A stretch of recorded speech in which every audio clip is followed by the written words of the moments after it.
Got it.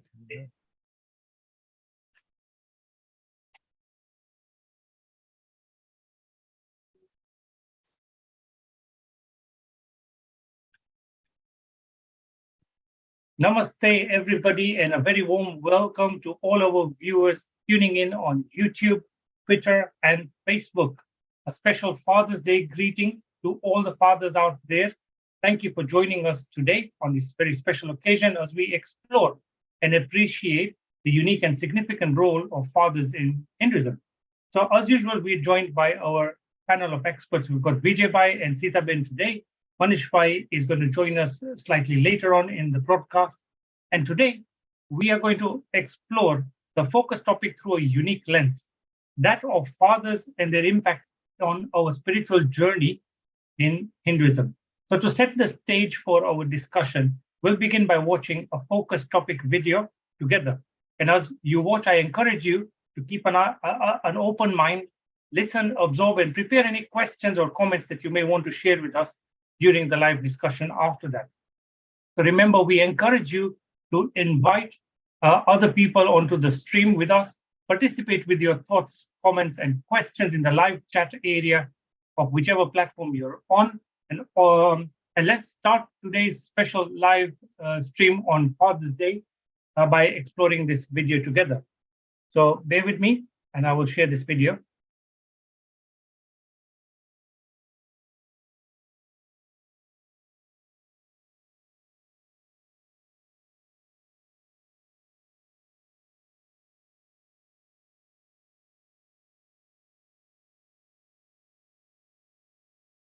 Jay, I was just wondering that within our Hindu community, often we refer to elders as uncle and aunts, and that's very nice, but sometimes it causes a little bit of a hierarchy, and sometimes the youngsters find it a little bit intimidating to talk to someone. Particularly in England, we refer to our elders just by the first name. Can you explain about that, please? Okay. You see, this allows me to kind of explore a deeper idea about family values and the tradition that we kind of belong to. Is anything worthwhile? Like, for example, this idea of should we call our next of relation, in a kind of respectful manner, saying, uncle or auntie, or should we just call them by their first names? What is going on? First of all, let us recognize that we must not undermine the tradition that we come from, because tradition in a way gives you continuity with what you already have over thousands of years. What you acquired over thousands of years is becoming ingrained as your tradition. So a lot of things, they'll say, okay, touch somebody's feet. And you say, oh, I don't touch somebody's feet. Why should I touch? This is normal stuff in the United Kingdom. Youngsters don't like it. And I don't encourage it as well, by the way. But what is going on? First of all, don't underestimate the power of tradition. They bring a lot of good things as well. I'll give you some ideas. For example, the tradition said, not only look after your children and your wife, that's wonderful. It said, look after your elderly people in your family. So by showing this kind of respect, we are saying that, look, we don't think that you are some kind of external personality, just so I call you by your first name. I consider you to be very close, uncle, aunt, nephew, niece. So in a way, this shows that you are going to look after not only your own little family, your wife and your children, but the greater family that you possess, that you belong to. And the most important thing that comes from our tradition, which needs to be re-invoked in modern society in UK, is not only look after your children, that's wonderful, but look after your elderly in your own family. I'll just give an example. In the animal kingdom, if you are elderly, a bird or an animal, whatever, the rest of the pack will push you out.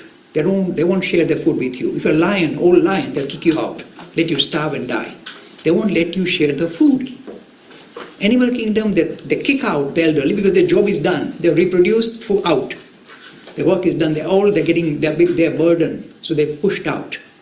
It is only in the human kingdom that we hope we don't do that. And the amount of time we spend for our children should be the same as the time we spend for our adults. It's incredible material. So I tell a lot of young families, young couples, oh, we are so nice, Mr. Lakhani, we are so, Hindu. I say, yeah. I'm just going to ask you one question. How much time do you spend for your children? And how much time do you spend for your parents? Show me. Count. Count yourself and tell me. If you are still operating at the animal level, just kind of more sophisticated animal, you use fork and knife, then you'll be spending all your time for your children, just like animals. Even the little insects, feed their little babies, and they will starve themselves and keep feeding the babies. There's nothing new. So what you're doing is just looking after your children, just means you are acting like still like an insect. There's nothing special about you. When you say, no, forget about my children, I spend the same amount of time for my elderly family members, I say, good, you're now progressed. You're gone from the animal to the human kingdom. This is a sign of humanity. We are not just here to do business. This old man is useless now, he's burdened, so kick him out. We say, no, he has brought me up. It becomes my duty, natural kind of inclination that the amount of time I spend for children should be matched by the time I spend with my parents. This has to be reintroduced in modern society. Forget about the Hindu society. This society needs it. In this Western society, they used to look after their old elderly people, taking care of them in old age, holding their hand. This was normal in the English society. And now we're modern. Old people's home, kick them out. Let the society, the social services take care of them. See, and now what's happening? The social services are cracking up. They don't have money to look after old people. So the old people are drooling in, going around and in a mess. And the children have walked away. Modern society. So what comes in the name of tradition has a lot of things going in its favor. So don't just abandon it if you are modern. No, you must learn from your past, from your, if you like, your inheritance, that you must look after elderly people as well. This is a very important thing. And I really challenge our young couples who come, we are so clever, Mr. Lakhani, we are to Disney World with my baby. Good for you. What about your parents? I know a cousin, shouldn't say this on air. He's got Mercedes-Benz, going around Disney World, all that. And his mother is standing on a bus stop. Elderly Dosima, standing on a bus stop, waiting for a bus. And he's zooming by in his Mercedes. I say, I have no respect for you. For me, you are no better than animal. See? This is what it means by when you show respect. This is what you're trying to kind of embrace, the idea that you continue to look after the greater world, not just your little me and my family and my children. That's what is natural. It's kind of inbuilt in us to look after our children. It's kind of in your DNA. You look after your children. That's what the insects do it. But we as humans say, no, not just my DNA. I think and I spread this kind of love for the whole family, all the family members, not just the children. It's a very important message to pass through.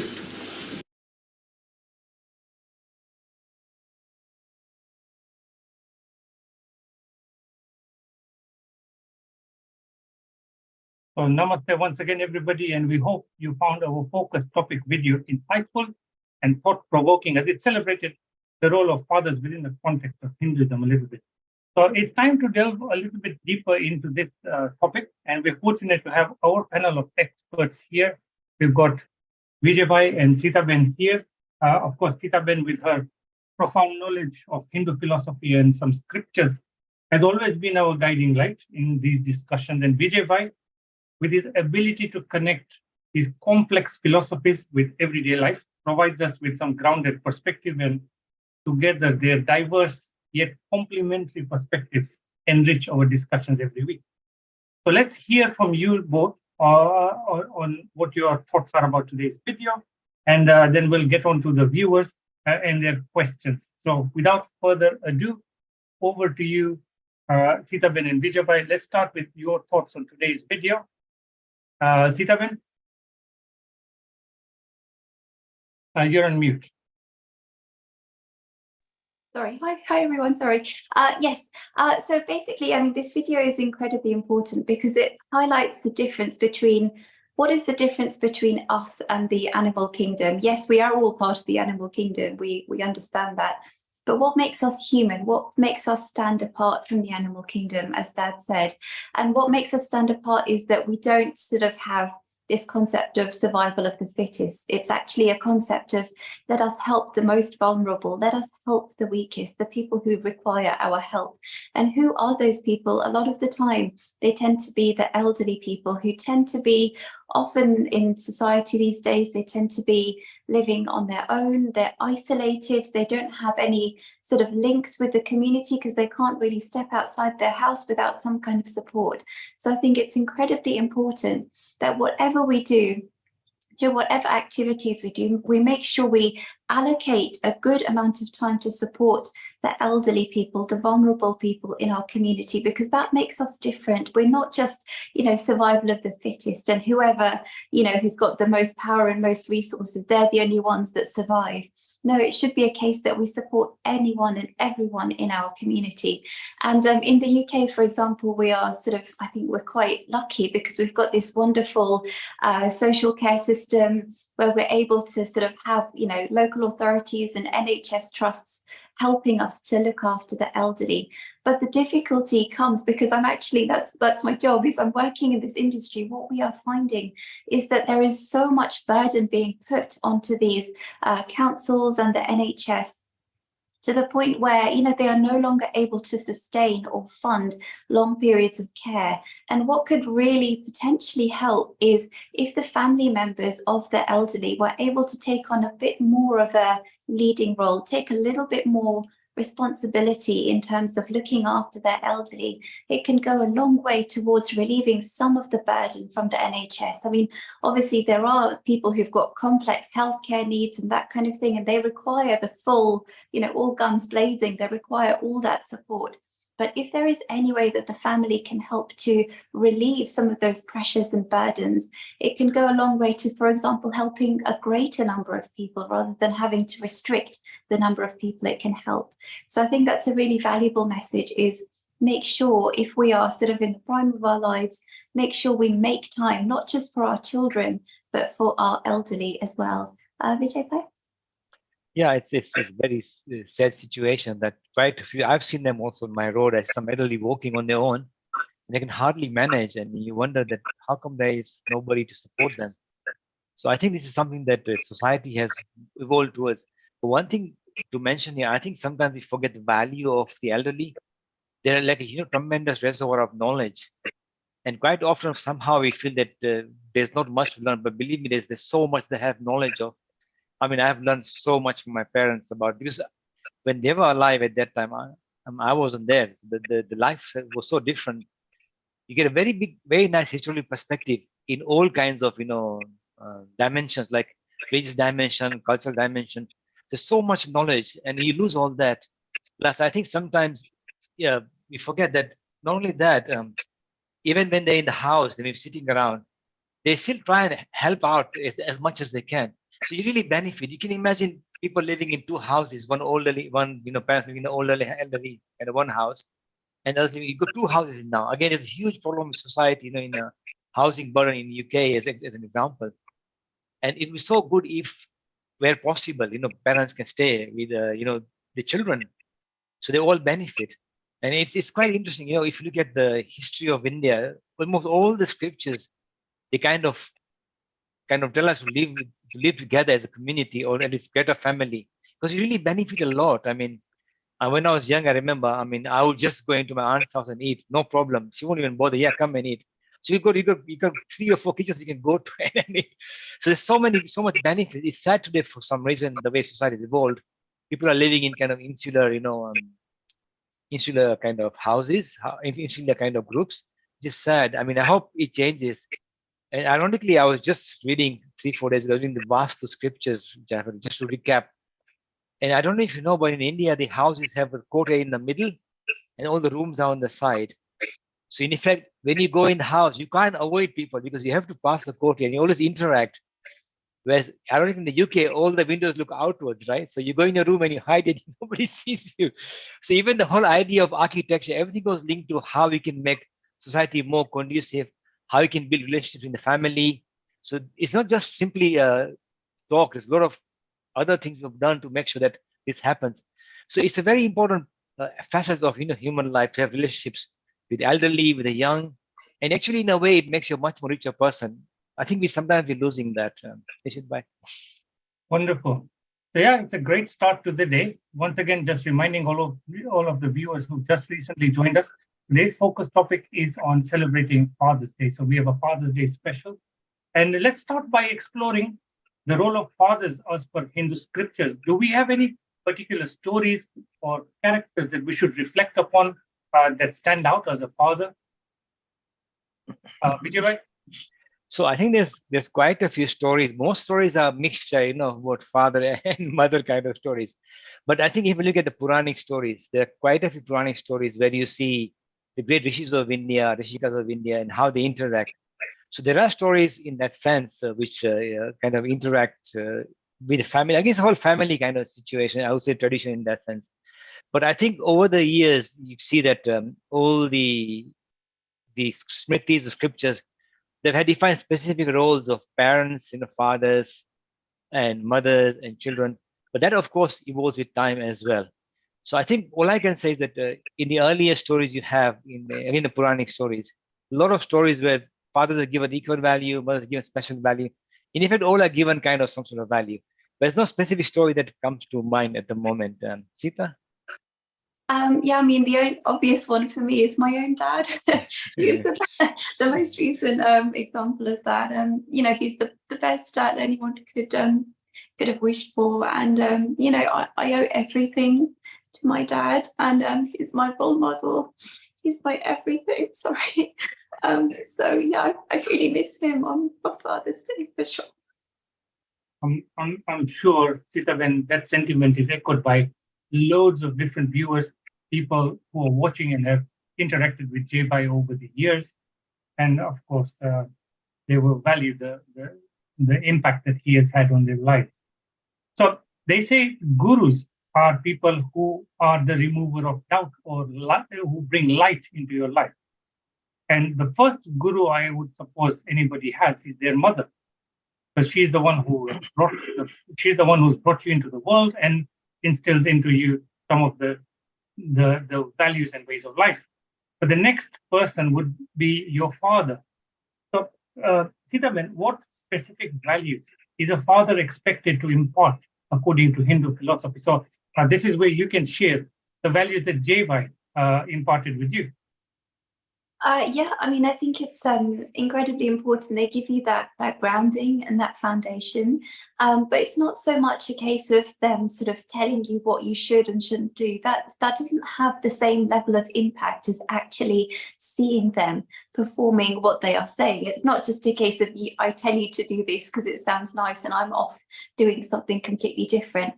I saw my dad living and breathing what he said to me to do, which is stuff like always trying to put the needs of others before your own. He spent his entire life in that sort of pursuit. I could see him, like he was such a powerful businessman, and he just left everything so that he could sort of do something for the greater community. He had a massive house and we were doing, he was doing so well, but he just decided to walk away from all of that so that he could focus on something more philanthropic, helping the community, helping them sort of understand the wealth of spiritual knowledge which is out there, and something that can really sort of enrich people's lives. And that's what he dedicated his life towards. He had the ability, the capacity to just be a big businessman, and he could have spent the whole rest of his life like that, and there wouldn't be anything like the Hindu Academy, there wouldn't be anything like this going on. But he decided to walk away from it. He said, I'm going to leave my big house, I'm just going to move back to our little flat, and I'm just going to focus on helping the community in the best way that I can. Sorry, I get a bit emotional.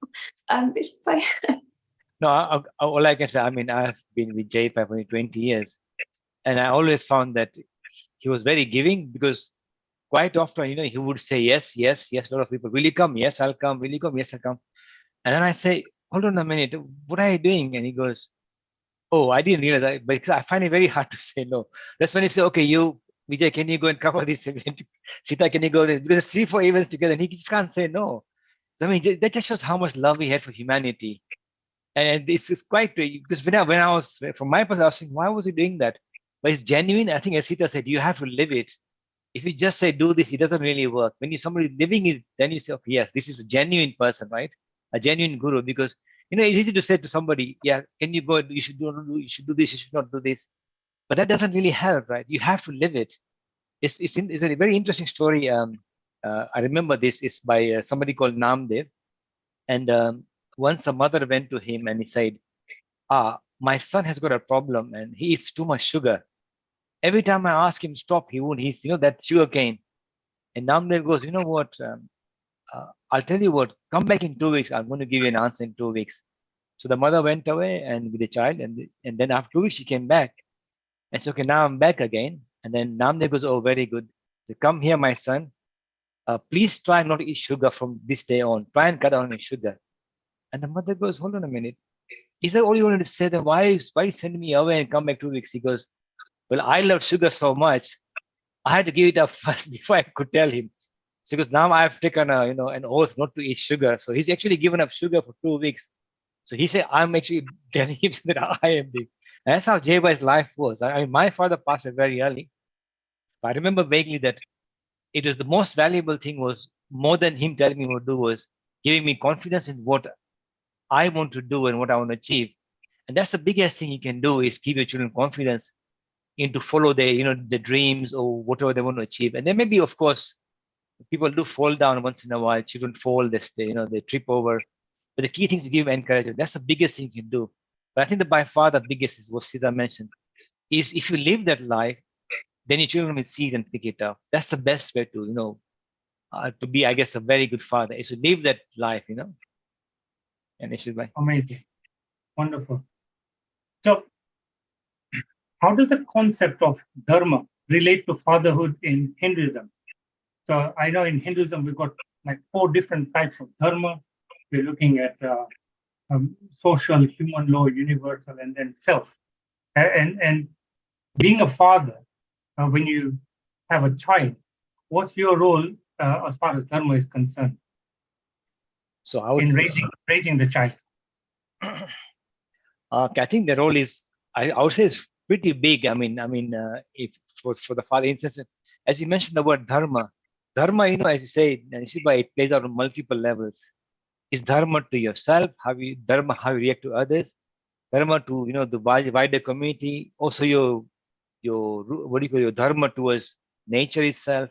So there's multiple facets, and that's the beauty about Hinduism. The dharma is not it's very difficult to translate in English because dharma, people say it's a way of living. Yeah, okay, maybe, but dharma is all-encompassing, and raising your child to be that kind of person who sees his life as not following rules, but also enriching everybody else's lives. That's perhaps the best you can teach your child, how to enrich not just your life, but others. And that's what makes you great. We live in a world where there's so much cutthroat competition, there's so much putting others down. I mean, what value is there in stepping on somebody else and you becoming, standing up? These are things that, you can impart as knowledge, that how can you become strong on your own feet without stepping on others, at the same time enriching others. That's the kind of the things you can do. But of course, to do that, you need tools for yourself. And as you know, we have this 4 ashram system. With the first ashram, provide children study, grasth ashram. So throughout your life, you have to give guidance or accept guidance from elders. So elders are very critical like that. Yeah, we tend to forget that sometimes. Very, very critical. You don't realize it because living in separately on your own, husband, wife, and kids. You say, okay, because you don't have the interaction, but when you have the interaction, then you go, oops, what have I missed? Then you realize, right, how much you miss. I'm very lucky because my mother lives with me. She's like 75. She drives a car. We never step in the shops, right? Milk, sugar, all this Indian food. She literally buys everything. We just given her a card, Visa card. She just taps in, she just buys stuff. So we're so lucky like that. We get so much time for our immensely valuable. Of course, there's other things as well, but generally, let's put it, the elders are very valuable. If you interact with them, you learn so much from them. Asita? Yeah, I completely agree. I mean, this idea of Dharma is all about righteous living, supporting as many people as you can, and not just sort of focusing on your little nuclear family, but focusing on the wider sort of benefits as well.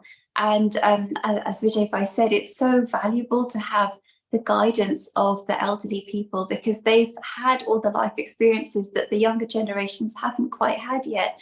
So they can really serve a purpose in the family as an advisor, someone to go to for guidance. So it's incredibly important that we value everything that they say, rather than sort of just kicking them in the corner and ignoring them and not giving them any sort of time of day. It's really important that whatever we do, we try and involve them, include them, and we actually find the benefit ourselves. We are able to sort of live more fruitfully and sort of, make wiser decisions about our day-to-day lives. So I think it's incredibly important to sort of have that integrated community. And I think in the olden days, there was more this sort of family sort of tradition of extended families all sort of living together. which in a way is lovely because, you know, the grandparents are just integrated as part of the family. Like when, you know, somebody's cooking the meals for the house, they cook for 6, 7 people, and it's lovely because everyone can sit down and share meals together and talk about their day.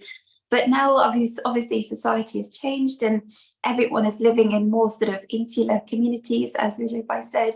So I think now we need to make more of an effort, because obviously when everyone's living together, you bump into each other and you interact with each other all the time. But when everyone is in different households, you need to make more of an effort to sort of make sure there's that integration there. Fabulous. So I saw a video recently. Now, this is not, I'm not suggesting in any way this is a typical example, but I find that many kids of today don't respect their elders as much as before. I don't know fully the reason why, but a recent incident comes to my mind where I saw a video of some school kids who were terrorizing these McDonald's outlets. They would go in and then bug these people behind the counters, and it got to a point where they do it often, and then one day these guys sort of managed to lock them into a little tiny storeroom in the back. They called the police, and these kids had like no respect. They were laughing and threatening the employees and so on. Very disruptive. So my point is this: the question was this, that can you shed some light on the significance of respect for elders, especially fathers in the Hindu culture? Sitaben, maybe we can start with you. Yes, I mean, I think what's really important is that children watch what you do. If you as an adult are not sort of caring for the older generations, the grandparents and all of that, the kids will start to pick up on it. They will pick up on your tone of voice. They will pick up on the way that you are talking to elderly people or other people in the community. They watch you. They come with you everywhere. As kids, you follow your parents. You go wherever they go. So I think it's really important that as parents, we try and be as much of a role model as we can in terms of how we sort of interact with those around us, because our children will pick up on it. They'll pick up on our mannerisms, the way that we communicate with other people. So I think that's incredibly important. Another thing, which is possibly the reason why we're kind of finding this sort of disparity between young people not showing respect anymore is, I mean, possibly it's to do with a lack of communication between the generations. Because, for example, if we look at what Dad has been tackling for the last sort of 30 plus years, you know, when young people ask their elderly or their parents, why do we do these rituals? Why do we go to the temple? Why do we do this? And if the parents and grandparents are not able to offer a satisfactory answer as to why we do these things, the children will think, oh, this is all fuddy-duddy stuff. Why should I care? Why should I be interested in this idea of religion and spirituality? Even my own parents are just doing it for the sake of it. Why should I care? And then that kind of loses that sense of respect for their own culture and their tradition. And then when they go out in the world and other people ask them about their religion, they kind of shy away from it because they're like, I don't have a proper answer. I'm not equipped with the proper answer. So in a way, I think it's so incredibly important that as parents, we've got a big responsibility to make sure that we talk to the people around us with genuine care and respect, because that will be something that the kids will pick up on, but also that we have an understanding of our own culture and tradition. We understand why we do all of these things. And once we do, we can engage the children better, because these days, children are encouraged to ask questions. They're encouraged to be inquisitive. I mean, things were different 50 plus years ago. You were just told by your parents, you have to do this and you have to do this, and the child was expected to do it. But times have changed. We're encouraging our children to be more inquisitive. And by doing that, we also need to make sure we are equipped with the answers that they are looking for. So I don't know if that's any kind of answer to that question, Vijay. I think, Sita, you're very right. I think when I had children, I had to equip myself more than anything else, because you have to equip yourself with knowledge, because it's a very big responsibility, let's face it. And I mean, I don't have a go at anybody, but there have been so many cases I know that parents, fathers don't even take responsibility seriously. Rather spend the time in the bars with friends, you know, in pubs, and that just doesn't work. Then you complain that my children have been doing X, Y, Z, because then children will find other avenues to find knowledge. And the company they keep may affect them how they, you know, turn out. So I think as a father, you have a big responsibility. And the last thing you can do in this day and age is show the kids, just do it. Oh, I don't know, don't bother them. It doesn't work. So you have to keep yourself. Quite often, you can say to your kids, look, I don't know, but I'll find out. But you have to have, it's a two-way thing. You have to build your own character as well and your own knowledge base to help your children. So in that sense, I think fatherhood has to be taken very seriously. I mean, my daughter, she's young, she's quite rough. He goes, if you're not up to it, you shouldn't have kids. Like That's awesome. we should tell society, if you're not up to it, you can't, you should even have kids in the first place. But anyway, the idea is that as a father, you have to take it seriously. And if you have to have the knowledge base, you have to build your own character. So it's a two-way thing. It's not an easy responsibility. It's a big thing. So I would say on Father's Day, even fathers have to take an effort to say, okay, how can I change myself, be a better person so I can support my kids and elders too. Yeah. Amazing. That's a really great bit of advice and feedback. For me, it was Jay Bai in the video saying that, I don't mind how much time you spend with the kids, but you've got to tell me how much time equally you spend with the elders. Then I respect you.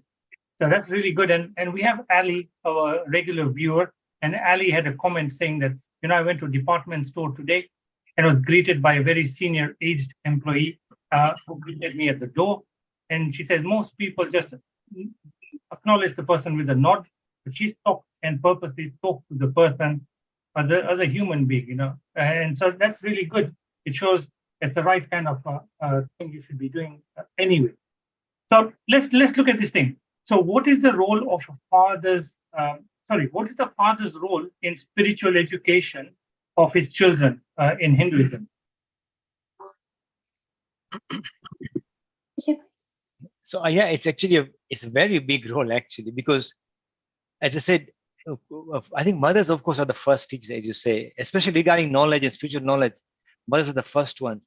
But I think I've noticed one thing, that when I say something to my kids, I say it a different way, so it gives them a different perspective, but it does carry an impact. So spiritual knowledge, I think fathers have a very big role to play. I think that's one thing that a lot of fathers don't do. They think, oh, the mom is doing it, she will teach them a religion. But I think fathers have to take a big part, because quite often when a father says it, it really puts on weight and says, look, yeah, even my dad, it's not only my mother, also my dad is religious. And when you have this double kind of combination, it puts a huge impact on your kids. So personally, for me, it's been it's been very, I can see for my kids, there's been quite a big impact on them when I tell them about spirituality, because we both do it. Then it kind of carries more weight. So yes, there's a big responsibility on the fathers as well to impart spiritual knowledge. Sita? Yeah, I think it's incredibly important. Obviously, I had dad as my dad, so spirituality was just everything. We lived and breathed with this idea of spirituality. So I'm incredibly lucky to have had that, because without having that sort of spiritual grounding, it's like, what is the point of anything? Why? I mean, I'm just a lump of matter here, and I'm just having my dinner, and I'm just going to work, and I'm just making money, and your whole life just churns round and round, and it feels very meaningless. But when you have a more sort of spiritual outlook, it can really help you sort of develop a sense of loving spirit for everybody around you. It helps you to develop some kind of meaning and purpose in all of our sort of human relationships. The relationships with everyone and everything get uplifted when you have this very sort of spiritual outlook. And I think it's incredibly valuable to have that sort of concept instilled in you by your parents, both your father and your mother. It's incredibly important that they sort of work together to help to sort of bring that concept to the fore. They have to live and breathe that idea. It may not even be anything like going to the mandir every week. Great if it is, but it doesn't have to be that. It can be doing something philanthropic in the community. It can be, going for charity runs and walks. It could be anything that doesn't just involve me and my little family, feeding my little family and going on holiday with my little family, which is what everyone in the planet does that, and it doesn't make you anything special. So why don't we do something special, something that can have a bit of an impact on the community, on the wider community? We've got social media now, so we can use that to our benefit. And that's what Dad has been doing for so many years, using the benefits of social media to help sort of imbibe this idea of spirituality in the wider community. Brilliant. So parenting in today's time can be quite challenging at times. So what guidance does Hinduism offer to fathers who are dealing with these challenges in today's sort of world. So, Sita, when you're well, the youngest of us in terms of parents, so maybe you should kick this off. Yeah, I mean, I think it's really important that, because it's different because well, especially in my situation, is like our parents had a very different culture, very different upbringing. They were born and raised in a different country to where we are now.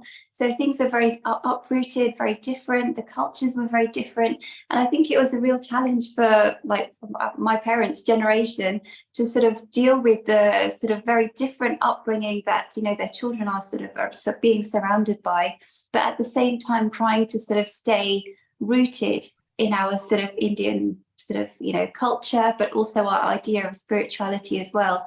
And, it was difficult for our parents' generation because they came to this country, often not really understanding how things work in this country, but having to sort of quickly get to grips with how everything was.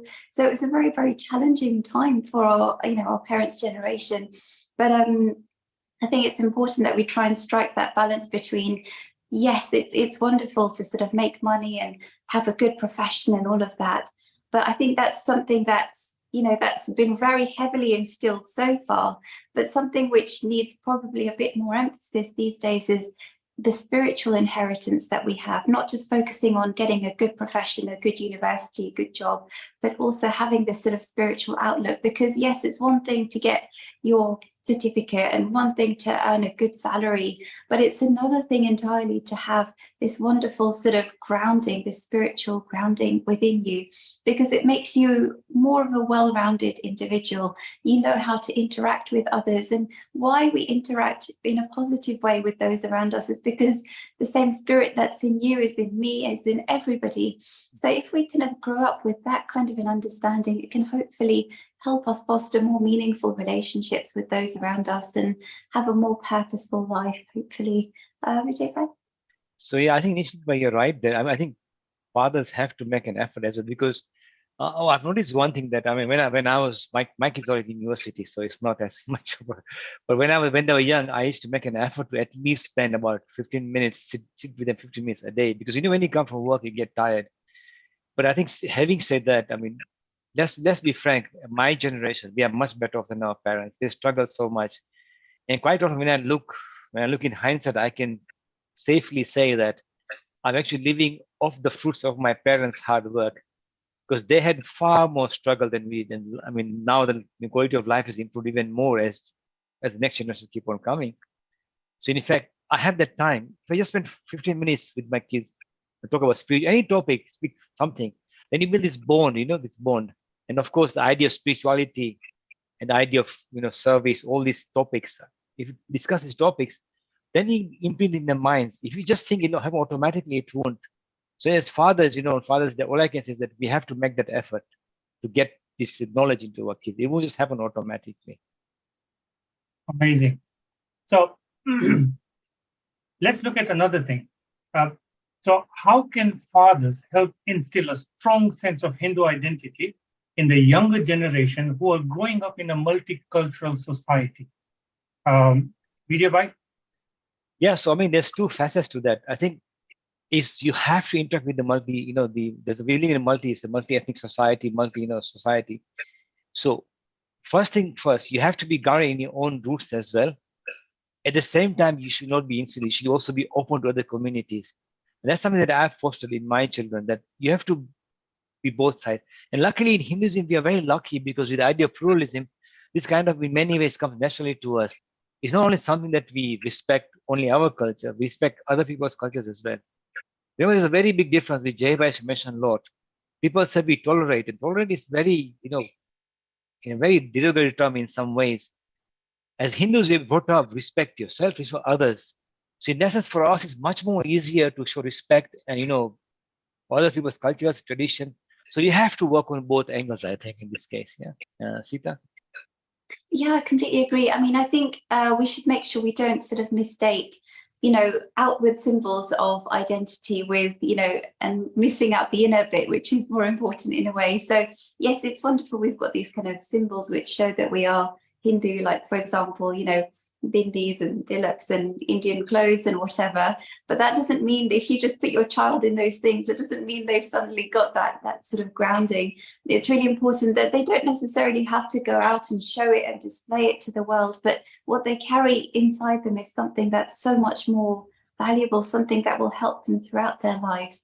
Having this, fostering this sort of culture of, you know, understanding the depth and breadth of the idea of spirituality, which means that there are lots of different ways of making spiritual progress. All of us have very different starting points on our spiritual journey, and just being open to that is a wonderful place to start, especially when you're living in a very multicultural sort of place like London, for example, where you're sort of coming across people of all different faith backgrounds, no faith backgrounds, just spiritual or not spiritual, materialistic, whatever sort of outlook they have, just to be open and say, okay, fair enough, that's your point of view and that's my point of view. I don't feel threatened by it. This is just the way the cookie crumbles, and I'm open to this idea that there are so many different ways of progressing through our lives, whether it's through this religion or that religion or through this version of spirituality, whatever it is. Brilliant. So, Vijay Bhai mentioned before that, you know, the knowledge, experience, the wisdom that the older generation hold, that can be invaluable to us. How is it that we can make sure that this wisdom from our Hindu forefathers can be passed on to future generations effectively? Sita? Yeah, I mean, I think it's incredibly important that we kind of make sure we keep evolving the way that we present the idea of spirituality with the times, because, you know, in our sort of forefathers' generations, you know, the idea of spirituality was, you know, sitting in front of an image of God and praying and doing bhajans and that kind of thing. And that was appealing to those generations. But these days, if you ask like a young person to sit and do bhajans for hours and hours, they're going to be honest, a lot of them will want to run away from that kind of thinking. So we have to evolve the way that we present the message of spirituality and say, okay, look, some people like this idea of God with form and they want to sit and do bhajans and meditate. But for you, maybe that's not the necessarily the right path. Maybe for you, it's going out in the community and doing something valuable, doing some selfless work out there.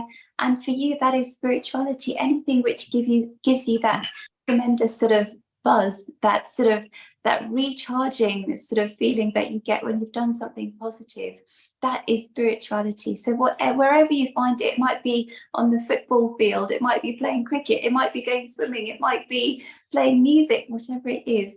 If that is what sort of inspires you and uplifts you, then go full steam ahead, because you have to follow what your heart tells you is the right path for you. So we don't sort of keep a stodgy way of focusing on spirituality. We keep it broad and open, and don't underestimate the inner power that children and young people have, because they will know in their heart what is their passion, what drives them. And as parents, it's our responsibility to sort of encourage them in their passions and drives and things that help them on their spiritual journey. Vijay Bhai? Yeah, I think Nishit Bhai, yeah, it's very valid point what Sita mentioned, because you know, one thing about knowledge you mentioned about from our elders, it is true that you can't apply it like, you know, one to one. You have to evolve. I'll give you an example. I had a neighbor who was 90 years old. Her name was Ellie, and I sat with her a couple of times, and some of the stuff I learned was really kind of shook me, right? Like, she was a dressmaker for 40 years, and she never got married because during the World War II, there were no men left. And they used to leave her sister, two brothers. Two brothers passed away in the war, in the pilots, but they all lived in one house because they couldn't afford to have house, you know, different house. And when you ask, what are your life struggles, you know, and she goes, yeah, you know, we worked hard, we didn't see us, we didn't complain, and we could do what we could for ourselves. Of course, now things are different. So what you teach children will be different. But quite often the insight you have from elders can really help you mold how we make future decisions. Even in my village, I make an effort, maybe not so much now, but I make an effort sitting with the elders, really old people. And the stuff you learn from them, you know, the amount of time they struggle through drought, like every third year they would have a decent crop. And you wouldn't know this today, because nowadays you have abundance of food in the supermarket. You just go and you just buy anything. They didn't have that luxury. So then you realize, okay, by the way, for them, it was, of course, a struggle. They couldn't eat what they wanted. But then you inside, instilling your children, look, by the way, food may be abundant, but please respect it. It may be so obvious to you today, but if you look at the history of, of our people, then you see it was not something that was easily available. So these are things you can learn and pass it in a different format, in a modern way to tell children knowledge you gain from elders. But elders, believe me, it's got so much. That's our knowledge. Every time I see the elders, I learn something new, which you'd never dream, right? Like there was once I was doing a poetry, and do you remember the olden days? This case in the hand, you just have his and just put weights here and whatever. Now nobody uses them today, right? So then she mentioned some word, and she goes, "You put this weight here. It's called a null weight." I said, "What is a null weight?" Sometimes you put a bucket here. There's nothing in there. You have to cancel it out before you put the rice in it.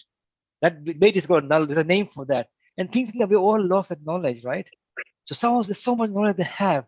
I mean, I've never sharpened my knife on a machine outside. Someone came to my house and sharpen a knife. You just throw it away and buy a new knife. All the days to come and sharpen your knives. So when they tell you these stories, you go, "Oh my God, yeah, all this stuff has happened. This knowledge is lost." But nevertheless, if you can learn from the knowledge and use that in a modern way and pass it to your kids, it's a really great kind of heritage you can pass to your children. Brilliant. So let's wrap up and maybe discuss some key takeaways from today's discussion that the fathers can use and apply from tomorrow. So Sitaben, give me some of your key takeaways from today's discussion.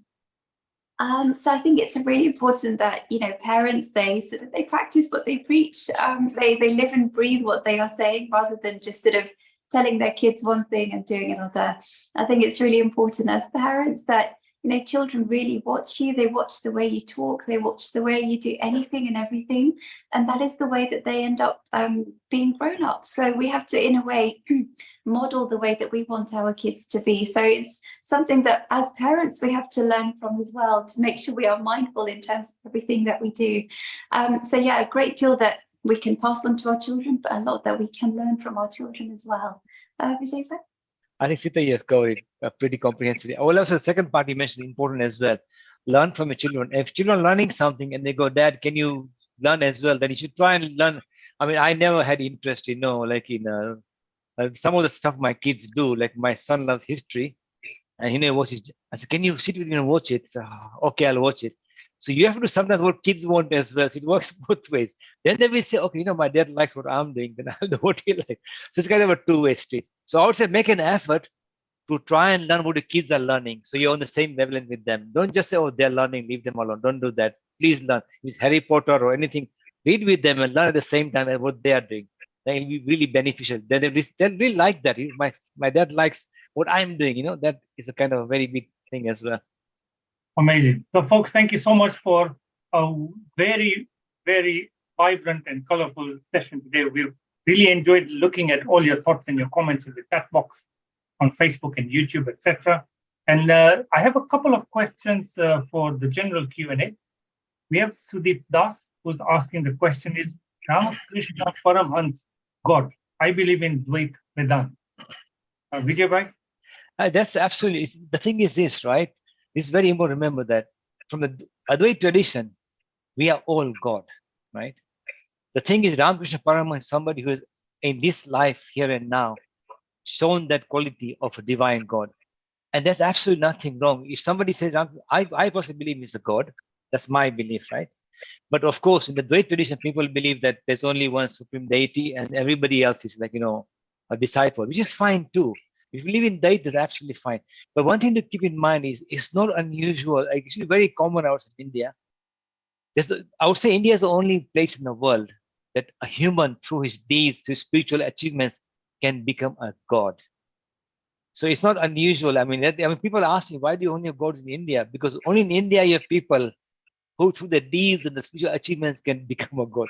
So yes, Ramakrishna Paramhans, Raman Maharishi, Anand Mahima, you can see them as a god. Don't forget, in the other tradition, there's only one ultimate supreme reality, and we're all part and parcel of that. If you realize that truth, then you can call yourself, in a way, you can call yourself God. I think one thing to keep in mind is that there's one thing you have to keep in mind. It's quite difficult to see this because philosophically, we can say that, what does God look like? We say, oh, God is like somebody like us in heaven. That is very much, in a way, kind of an Abrahamic kind of idea. Of course, we have gods, we create gods, we have Vishnu, Krishna, where we have Krishna, or at least we have gods. Sometimes we have, like, with 4 arms, which is like something most powerful than humans in a way. So it's okay to worship God like that, because in that sense, we worship the God that suits us best. This is true as well. But in the idea that in the 12th tradition, yes, you can become a God if you achieve and you self-realize here and now. So that is something else to keep in mind, that in the Dvaita tradition, there's something called Jivan Mukta, means people who have realized God here and now. And in the Dvaita tradition, it's called Videhi Mukta, means that you achieve mukti after you have passed away. But that's, in a way, ultimately, if you look at carefully in Hindu philosophy, it's a mere play of words. Ultimately, they're very much the same. Sita? Yeah, I completely agree. I mean, I think there's something that's so incredibly special and unique about Sri Ramakrishna, is the fact that, he didn't just say, oh, all the paths are right. He actually went and practiced all of these different pathways within Hinduism and other religions as well. And that's something that has never been done in the history of humanity, to actually be enlightened through all of these different paths within Hinduism, but also other religions as well.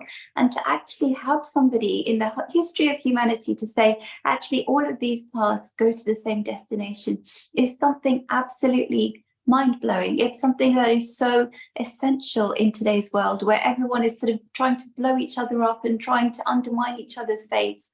You need somebody to say, hang on there, what are we all fighting for? This is absolutely unnecessary. They are all leading to the same destination.